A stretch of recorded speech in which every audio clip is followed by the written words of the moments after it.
नमस्कार सर। नमस्कार सर। आपणଙ୍କ ନାଁ କ'ଣ? प्रशांत कुमार माझी, ଆପଣ କୋଉଠୁ ଆସିଛନ୍ତି? कलाहांडी ओडिशारू। ଆପଣ ସନ୍ଥ ରାମପାଲଜୀ ମହାରାଜଙ୍କ ଠାରୁ କେବେ ନାମ ଦୀକ୍ଷା ନେଲେ? संत रामपाल जी महाराज ठारू मुई 15/10/2019 रे नेथिली। ସନ୍ଥ ରାମପାଲଜୀ ମହାରାଜଙ୍କ ଠାରୁ ନାମ ଦୀକ୍ଷା ନେବା ଆଗରୁ କ'ଣ କ'ଣ ଭକ୍ତି ସାଧନା କରୁଥିଲେ? संत रामपाल जी महाराज ठारू भक्ति करथिबा बेले मुई ए ब्रह्मा विष्णु शिव एवं देवी देवता मुई पूजा करथिली।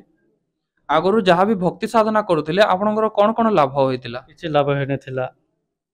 ଆପଣ ସନ୍ଥ ରାମପାଲଜୀ ମହାରାଜଙ୍କ ବିଷୟରେ କିପରି ଜାଣିଲେ? ମୁଁ ମେଡିକାଲରେ ମୋ ଛୁଆକୁ ରଖଲା ବେଲେ ମୁଁ मैक्सिमम 3 मास खंडे सेन रखली मेडिकल रे। तो रखला पहले सेति बेले मनकर 1 किलो 200 ग्राम थिला। तो सेते बेले 3 मास जाको भी कोनो 1 ग्राम भी बढ़ी नांती। तो संता अचानक माने एते सीरियस ही गला मोर छुआ माने 1.5 मास 3 मास रखला परे माने छुआ बने अंता सीरियस ही गला। मुई पर डॉक्टर म जेते बेले कहले तमर छुआ बचबा मुश्किल। मु ताके डॉक्टर मु जेडे बेले पचराले काण हला सर, डॉक्टर कहले तमर छुआर भेन रे माने ब्लडिंग होचे आरु सांसटा बेसी तेज होचे, छुआ बसबार मुश्किल है। तो से टाइम रे दिल्ली टीम भी ये आसी थी से मेडिकल के। तो माने छुआ के जिते बेले देखले भी छुआ बसबा कंडीशन रे नहीं ना। तो मैं कहला पहले मुझे जिते बेले भांगी पड़ली। तो भांगी पड़ली और मुई पूरा अचेत ही गला पठी गली। तो सेतकी बेले मुई यार संता सुर करती मुई गोटे दिन साधना चैनल रे मुझे देखी संत रामपाल जी सत्संग शुणी जानी गोटे इंटरव्यू माध्यम भी शुणी। तो सेते बेले ही मुझे भांगी पड़ला मध्यम मुई संत रामपाल जी मुझे संकल्प कली, हे भगवान तुम जो रखु जदि भगवान बोले मोर छुआ के बचे दियो मालिक बोले मुझे कहला 2 मिनिट हो पूरा से डॉक्टर सियाड़ू मत कहले तुम छुआ टी नॉर्मल हो गला। तो नॉर्मल है मुझे जिते बेले मुझे घंटे 2 घंटा सेना रही। तो रहला मुई यार सेना नहीं रही ना। तो मोर मोर हृदय जहाँ तली जो थिला बोले मोर माने मोरबा छुआ माने सिनेमा बचीगला बोले मोर देहटा माने जिते तली गला मुई यार पूरा बहुत मोर आखिर लुह गड़ी आसला। मुझे सांगे सांगे सेन मोर छुआ के धरिक पलि आसली। तो सेन डॉक्टर मैंने फिर मना कले नहीं बाबू 200 माने 1200 ग्राम छुआ तुम केमी नब सेमती रहला भी मुझे नहीं मारे नहीं सर मुझे जहाँ भी 3 मास मोर पाखे भी आ पैसा पतर किसी ना मुझे भी मुझे मोर छुआ घर को नहीं जीवी मुझे पलि आसली सर आरु मुझे नामदान केन्द्र पाखे आसली आर मुझे सेन संत रामपाल जी महाराज शरण मुझे नेली। ଆପଣ ସନ୍ଥ ରାମପାଲଜୀ ମହାରାଜଙ୍କ ଠାରୁ ନାମ ଦୀକ୍ଷା ନେଲା ପରେ ବର୍ତ୍ତମାନ ସମୟରେ ଆପଣଙ୍କ ଛୁଆର ଅବସ୍ଥା କିପରି ଅଛି? ଏବେ ବହୁତ ଭଲ ଅଛି ସାର୍। ତ ସେତେବେଳେ ମଝିରେ ବି ମୋର ଛୁଆକୁ ମାନେ ସେନୁ ମେଡ଼ିକାଲରୁ ନେଲା ପରେ ବି ଡକ୍ଟରକୁ ଦେଖେଇଥିଲି। ଡକ୍ଟରକୁ ଦେଖାଲା ପରେ ସେନୁ ଡକ୍ଟର ଗୋଟେ ମେଡ଼ିସିନ ଲେଖିଥିଲେ, ଲିକ୍ୱିଡ଼ ମେଡ଼ିସିନ ଲେଖି ଦେଇଥିଲେ। ତ ସେ ମେଡ଼ିସିନ ମୁଁ ଯେତେବେଳେ ମେଡ଼ିକାଲରୁ କିଣି ଆଣିଲି କିନ୍ତୁ ସେଟା ଲିକ୍ୱିଡ଼ ଥିଲା।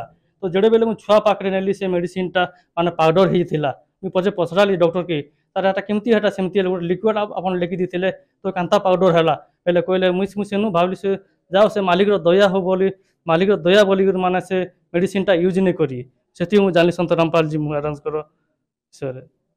बर्तमान आपणक छुआर बयस केते आ से किपरि अछि? एबे बहुत भल अछि। एबे सेप्टेम्बर आसले 5 वर्ष तांको पूर्व से पूरा सुस्थ अछंती। संत रामपाल जी महाराज को नाम दीक्षा नेला परे आपणकर आउ कोन कोन विशेष लाभ होइछि? बहुत लाभ है सर।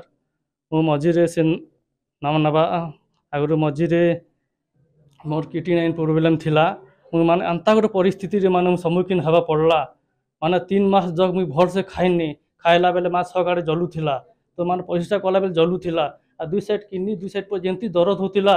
मु ड्यूटी भी भल से करि नि पात। 3 मास पूरा टोटली ड्यूटी ने जेसा जानता जलू थिला पूरा मुई यार बचबी ने बसी बोली मु किंतु मार मोर विश्वास थिला संत रामपाल जी मु शरण रे अछे और से मुख निश्चय बचावे।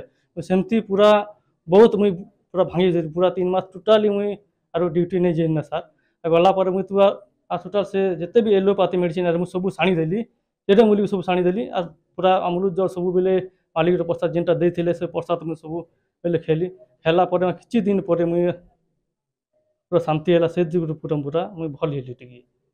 आपणक हाथ रे जो फॉर्म रहिछि सेटा कोनटे सर? एटा मेलिकर्स हो सर। मोर मोर जेडे बेले किडनी 9 थिला तो किडनी 9 मोरटा 3.3 थिला गुरथर। तो संत रामपाल जी महाराज को नाम दीक्षा नेला परे आपणकर क्रिएटिनिन रो समस्या समाधान हे गला कि? सब समाधान हे गला सर। माने एबे चेक कला परे माने टिकी भी गोटे बुंदा भी नहीं सब पूरा क्लियर ही गला माने बिना मेडिसिन रे सर। माने कोनोसी मेडिसिन मु जते बेले मेडिसिन खाउती सेति बेले मने करो एदे 15 दिन 30,000 40,000 मेडिसिन खाउती किंतु एबे टंका गोटे मेडिसिन भी खाउ नहीं सर। ଆପଣଙ୍କର ଆଉ କିଛି ଶାରୀରିକ ଲାଭ ହୋଇଛି? ଶାରୀରିକ ଲାଭ ବେଲେ ମୁଁ ଯେତେବେଳେ ମୁଁ ଡ୍ୟୁଟିରୁ ଫେରୁଥିଲି ଗୋଟେ ଦିନ, ତ ସେଦିନ ମୁଁ ଗୋଟେ ଗାଡ଼ିରେ ଆକ୍ସିଡେଣ୍ଟ ହେଇଥାନ୍ତି। ମାନେ 1 ଇଞ୍ଚ ମାନେ ମୋ ସାଙ୍ଗ ଆର୍ ମୁଁ ଆସୁଥିଲୁ, ସେତେବେଳେ ଗାଡ଼ି ଗୋଟେ ସେ ଆଡ଼ୁ ଆମେ ଫିରୁଥିଲୁ, କିନ୍ତୁ ଗାଡ଼ିଟା ସେ ଆଡ଼ୁ ତେଜରେ ଆସୁଥିଲା, କିନ୍ତୁ ସେ ପାଖରେ ହର୍ନ ବି ଦେଲାନି। କିନ୍ତୁ ଯେତେବେଳେ ସନ୍ତ ରାମପାଲ ଯେ ମୁଇଁ ସେ ମାଲିକର ଶରଣରେ ଥିଲି ବୋଲି ସେ ଗାଡ଼ିରୁ ମାନେ ଯାହାର ରକ୍ଷା ପାଇଲି। କିନ୍ତୁ ମାନେ ଯେମିତି ଟାଣି ଆଣିଲେ ସନ୍ତ ରାମପାଲ ଯେ ଭଗବାନ, ମୁଁ ସେତେବେଳେ ବଚିଗଲି। ମୋ ସାଙ୍ଗ କହିଲେ ବା ଆମେ କେନ୍ତା କରି ବଞ୍ଚୁନ, ବଡ଼ ଭାଗ୍ୟର କଥା। କିନ୍ତୁ ଗାଡ଼ିବାଲା ବି ମାନେ ଘଣ୍ଟାଏ ଯାଇ ମୋତେ ବହୁତ ଗାଲି ଗୁରୁଜ କଲା ପରେ ମୁଇଁ ସେ ରାମପାଲ ଯେ ମୁଇଁ ସ୍ମରଣ କଲି, ଯାହା ମାଲିକ ଦ୍ୱାରା ମୁଇଁ ବଚିଗଲି, ମୁଁ ନିଜେ ମୁଇଁ ବୁଝିଲି। ଆମେ ଦେଖିବାକୁ ପାଉ ଯେ ଅନେକ ଭକ୍ତି ସାଧନା କଲା ପରେ ମଧ୍ୟ ଲୋକଙ୍କୁ କୌଣସି ଲାଭ ମିଳିନଥାଏ, କିନ୍ତୁ ଯେଉଁମାନେ ସନ୍ତ ରାମପାଲଜୀ ମହାରାଜଙ୍କ ଭକ୍ତ ଅଟନ୍ତି ସେମାନେ ନାମ ଦୀକ୍ଷା ନେବା ମାତ୍ରକେ ସେମାନଙ୍କୁ ଲାଭ ମିଳିବା ଆରମ୍ଭ ହୋଇଯାଏ। ଏପରି କଣ ଅଛି ସନ୍ତ ରାମପାଲଜୀ ମହାରାଜଙ୍କ ଭକ୍ତି ସାଧନରେ ଯାହା ଦ୍ୱାରା ଏତେ ଗୁଡ଼ିଏ ଲାଭ ମିଳୁଛି?